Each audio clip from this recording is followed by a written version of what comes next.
So our next video in our little collection is going to be very quickly a super simple tomato sauce. I want you to keep in mind this tomato sauce, I'm not claiming it is the best tomato sauce in the world, but it's a great basis for you to start building a tomato sauce that you like.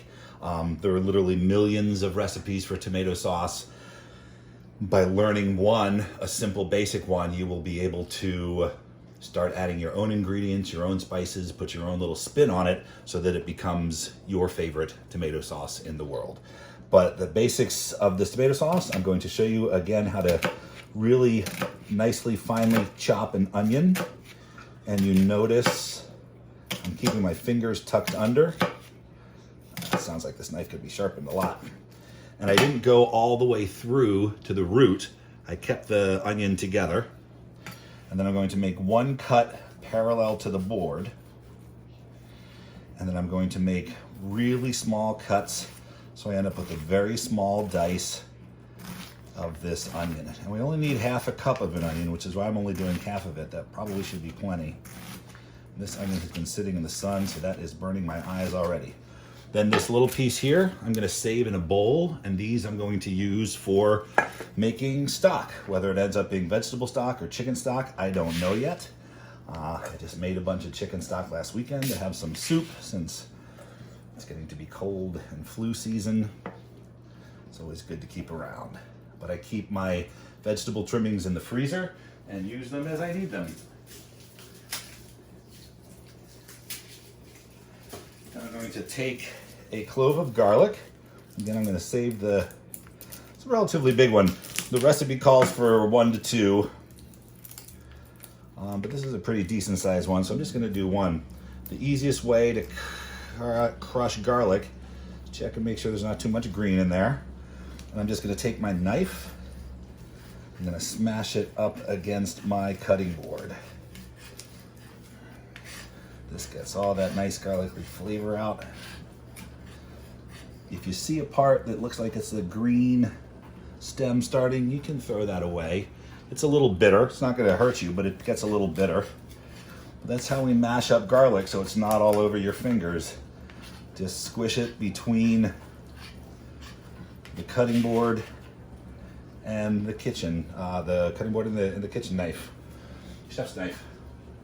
Then the last ingredient, these are my tomatoes. I have whole tomatoes. I buy whole leaf tomatoes. And again, one of those weird measurements. It's 28 ounces. Why 28 ounces? Why not 16 or 32 ounces? I'm sure there's a reason. I do not know what it is, or I have forgotten. So I like to buy the whole tomatoes rather than the crushed ones, and then I crush them myself. You generally get a higher quality product when you crush your tomatoes yourselves. If they've already been crushed, they might have been a little old or a little bruised, or not the best ones end up getting crushed in the machine or in the manufacturing process. So I tend to always buy the whole ones and then crush them. They smell really, really nice.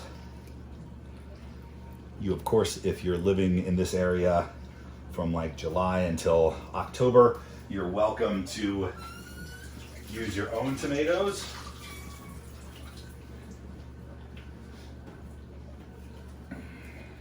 So that's really the main ingredients: our onions, our tomatoes, which have the basil in them. And I'm going to show you how to do this on the stove.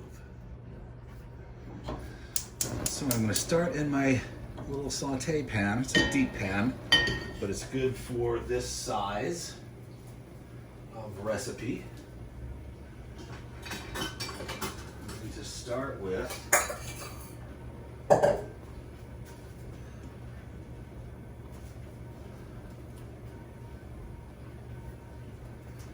olive oil at the bottom of the pan, about 2 tablespoons. I'm going to add in my onions. You should hear a nice little sizzle.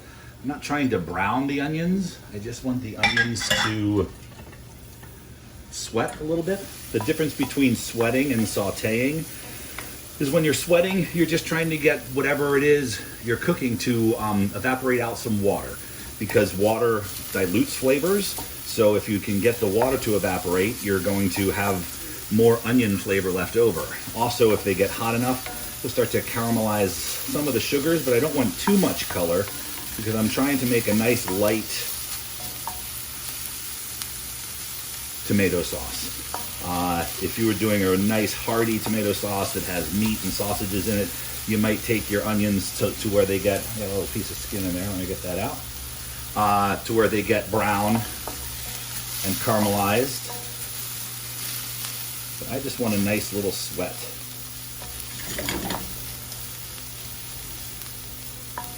It'll start to smell really nice, turn a little bit translucent. Then I'm going to add my garlic.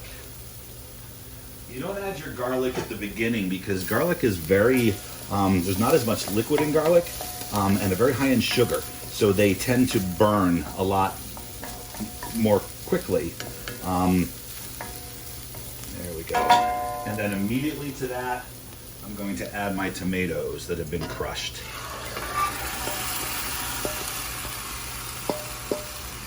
And as is mentioned on the recipe I handed out for variations, if you want a heartier tomato sauce, you could throw in, some chopped carrots, some chopped celery, some chopped fennel.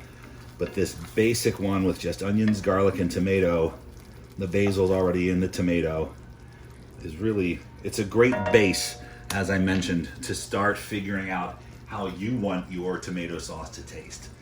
And while that's cooking, I'm going to put in a little pinch of sugar. You saw how little that is. A pinch, again, is just a little pinch. That's some salt, a little pinch of salt. A couple grindings of black pepper. If you wanted to put in some little red pepper flakes, you're welcome to do that too. And I'm going to let this cook, and not very long, maybe 20 minutes. It should be nice, it should be light, it should taste mostly of tomatoes. And then at the last minute, I'm going to put in a little pat of butter, about a tablespoon of butter. That's a secret from Marcella Hazan. If you don't want a dairy product in it, you do not have to put the butter in there. But the butter, the fat of the butter, mellows the acidity of the tomatoes in the same way that the sugar does. It's completely optional. You saw how little sugar it was. When I say a pinch of sugar, I mean like that little. That's very small. But that's enough to mellow out the acidity of the tomatoes. And it's something you can decide you don't like or you do like, and that's totally up to you. So I'm going to let this cook, nice simmer for 15-20 minutes, and then we'll show you how to make it with some pasta.